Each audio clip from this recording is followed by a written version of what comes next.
Merry Christmas. I got some chipmunks playing around out here. They might interrupt the video. Sorry about that. Let us discuss Ganondorf. Around the time my thief static party was, I want to say about 53, we were going to Kufdal Tunnel. Lizards and crabs, as is the usual. Now, we were a 6-man static party for a while. We lost our tank. And we were a thief, a monk, white mage, black mage, and a bard. Riston, the best bard. Learned everything about bard from him. All we needed was a tank. Even if it was a warrior tank, it didn't matter. We needed a pillar of meat in front of us to take damage so that I could do the trick and sneak. And our black mage, he played with us for so long, he understood the exact timing of me and our monk Parn. He knew when we got TP. We always had the accuracy song and an attack song. He knew our TP rate. Just a little further along, around the time we were in our 60s and we could finally do Howling Fist, Dancing Edge for distortion, our black mage, Grim Reaper, he knew. He just had this feeling of like, we would, have TP macros like I'm at 15, I'm at 29. He knew around the time we're at about 70 TP or so, start casting freeze. Before we even start using any weapon skills, he just knew, I must start casting freeze. And then Parn would do a Howling Fist. I would use Dancing Edge, one of the greatest attack animations in video game history, right there. And then here comes the distortion, and then boom, here's the freeze magic burst that he started casting before we even started using weapon skills. Way before we started weapon skills. We didn't even call it out. We just knew when each other were full. He knew when we were going to go. The 5 of us functioned beautifully. All we needed was a tank. Even the dumbest, worst tank possible, we could still make it work. But Ganondorf was way worse than any paladin tank I've ever seen on that game. We see him, LFG, as paladin, with a level 15 thief as a sub job. That's fine. He has in his search comment, I have warrior sub. Okay, cool. He's just farming right now. He's using thief for the treasure hunter. That's fine. So we say, hey, we're trying to go to Kufdal Tunnel, like right at the entrance. No one's there right now, so we have like all the pulls to ourselves. We have a bard. He's like, okay, cool. I'll be there, sure. We're talking in party chat for a while. He shows up. We invite him, and then we look. He's level 53 paladin, level 24 warrior sub. He doesn't have defender.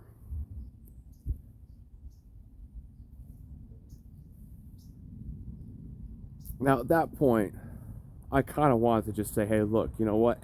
Screw this guy. That's dumb. That's just not even caring about your job. I don't even want to party with this guy.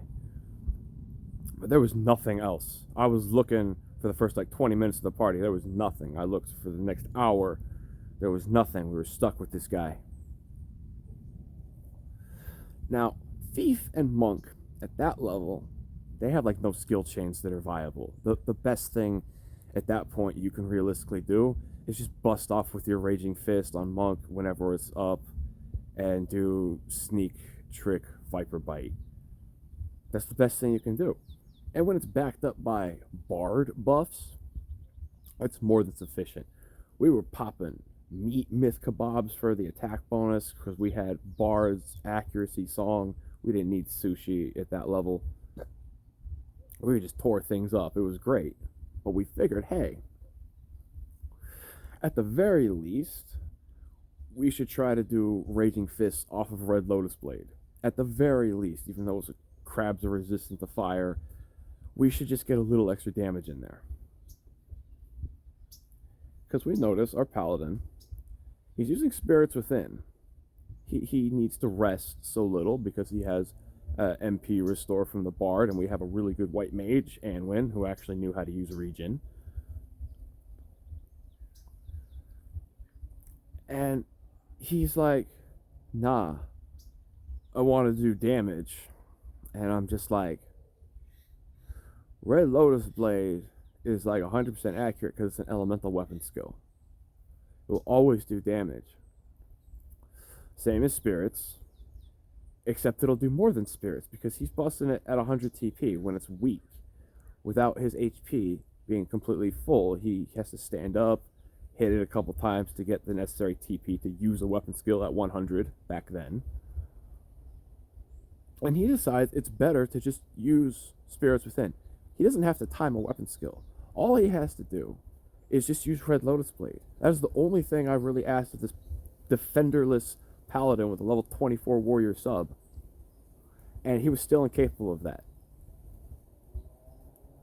And I asked him kind of toward the end of the party, it's like, why don't you just level up your sub job one more level, dude? Like, even just get it to 25 for defender. He's like, nah, defender makes you do less damage.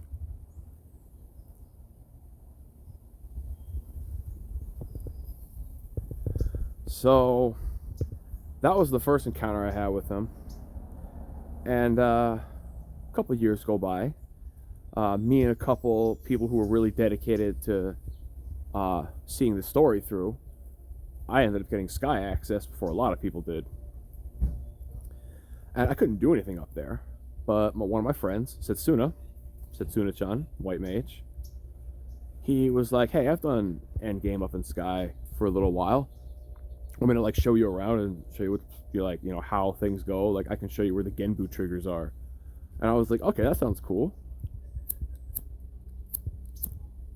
Oh, laters.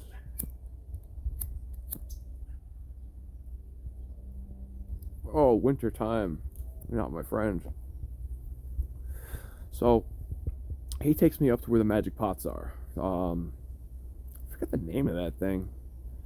One of the first Genbu triggers that, any aspiring Sky Link Sheller group always begins with pots. And then we get to that rectangular chamber with the two teleporters in the corners. We get there, and there again, I see Ganondorf.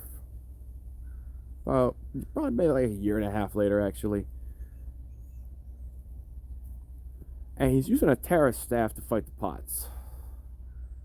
A Terra staff. The physical damage reduction staff. To fight the magic casting pots whose every TP attack is magic based. He's using a Terra staff. What actually made me jealous and envious was the fact that he had Spirit Taker of all things. That made me furious because I tweaked my chat settings and I saw that his Spirit Taker with the Terra staff was doing 27 damage. And it's like, bro, if you go in the marketplace, you can get a quarter staff, level 72 staff the paladin can wield. It has like a base damage of 72. It's like absurdly powerful. It looks kind of crappy, but it's so powerful, man. You can bust 250 on these things with that easily. And he's over here doing 27 damage still. With a Terra staff. Versus the freaking pots. I'm just like, the years have taught this fool nothing. This is an unteachable person, frankly. Some years go by, and I just remember going up the sky with a group. I don't remember what we were gonna do. Farm triggers for something. And on the way up there, I see Ganondorf, level 75 ninja, Kirin Zasode, Peacock Charm, Bandamusha's Kote. And I'm just like, hold up a second. This idiot? This is a guild buyer. Yo, this is a guild buyer, okay?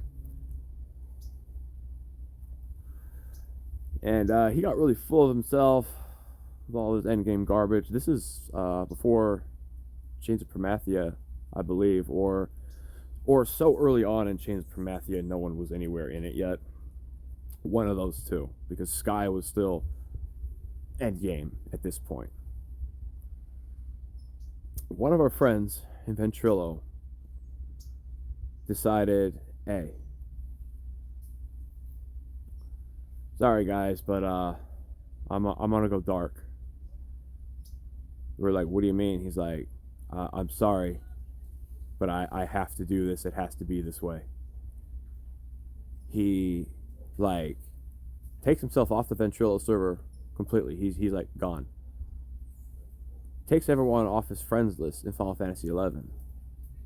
Blocks us on Final Fantasy XI so that we cannot contact him, so that we cannot communicate with him.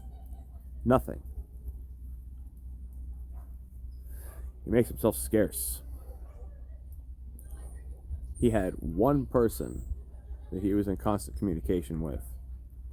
And throughout all that, 6 months go by. We had no clue what was going on, and his one contact wouldn't tell us anything other than, yeah, he still plays. You know, we would like search him up every once in a while, but he was like, he would never go near Juno. He would never go near any common places where he would be recognized or seen by anybody. And during that time, he had convinced Ganondorf that he was a girl. This is because Ganondorf was kind of a sexual predator.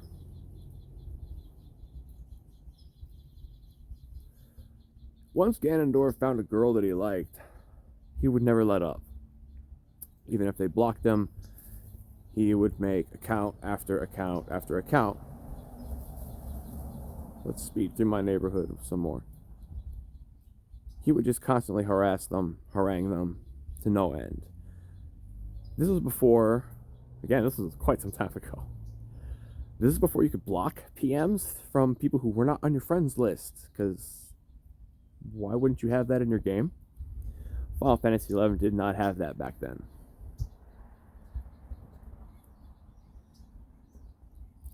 And it just so happened that Ganondorf was harassing a friend of one of our friends and made her quit the game. She didn't want to play Final Fantasy XI anymore. Every single time she had to deal with this jerk off, constantly bugging her all the time, no matter what she did. And he was like, you know what? I've been playing Final Fantasy XI with her for 5 years. Now she's not part of me playing this game anymore. You've taken my joy out of this game. I'm going to take the joy out of the game for you now, Ganondorf.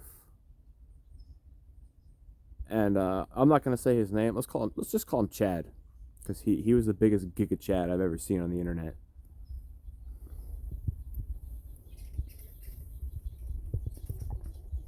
Hi, chipmunks. Hi, squirrels. So, 6 months later, he finally comes back to our Ventrilo server, and we finally get the lowdown on, dude, why were you gone?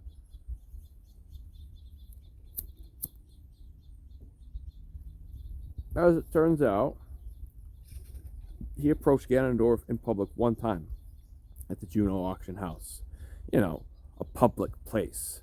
Something that an obsessive sex-crazed anime nerd would find, you know, oh, a chance encounter in public.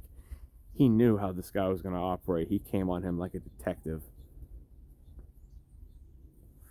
Drops in on him at the marketplace, just messages him, you know, blah, blah, blah, your character looks cool, smiley face, and just hooked him immediately.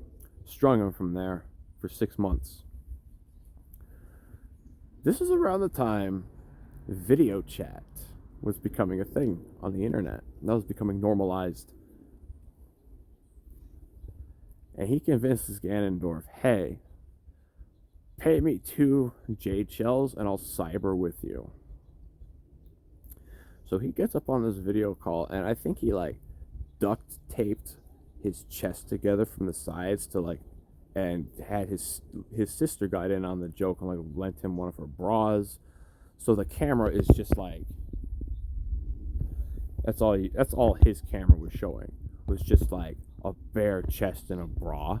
So that's what Ganondorf thinks he's getting into in this chat. So at that point, he pays up the 2 jade shells, and he starts the final troll. He starts the final string along, and he's screen recording it too. I did not see this. I did not see the full video. I did see a screenshot, and he posted that screenshot all over the place. Because the exact screenshot was the moment Ganondorf is taking out his dick, which is probably about the size of this cigarette. Completely hard, by the way. Chad, Giga Chad, suddenly, like, whoa, flips the camera up, and his sister is like dying, rolling on the bed in the background. And then Ganondorf's video abruptly cuts off. And then about a week later, he transferred off of our server for a little while. And that's the story of how a Giga Chad extorted 2 jade shells out of a freaking pervert sex offender who just made girls quit all the time because he would never let up off of them. That guy's a hero. I love that guy. Ganondorf, you were seriously the worst paladin tank I ever saw in that game. Not only that, I know firsthand that you were a terrible ninja tank as well. Because white mages from your own link shell that you yourself formed used to gossip about you in another group that I happen to be part of. The white mages in particular, Ganondorf could not knee cancel at all. Utsemi knee. He did not have the timing down to cancel knee to let Ichi go up instead.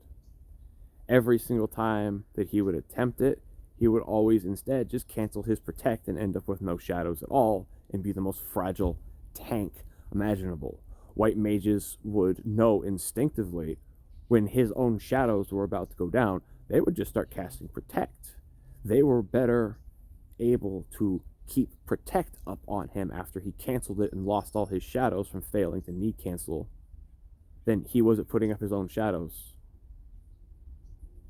His own white mages told me this, so like, what more can you say? Like, that guy, he got his comeuppance. Merry Christmas.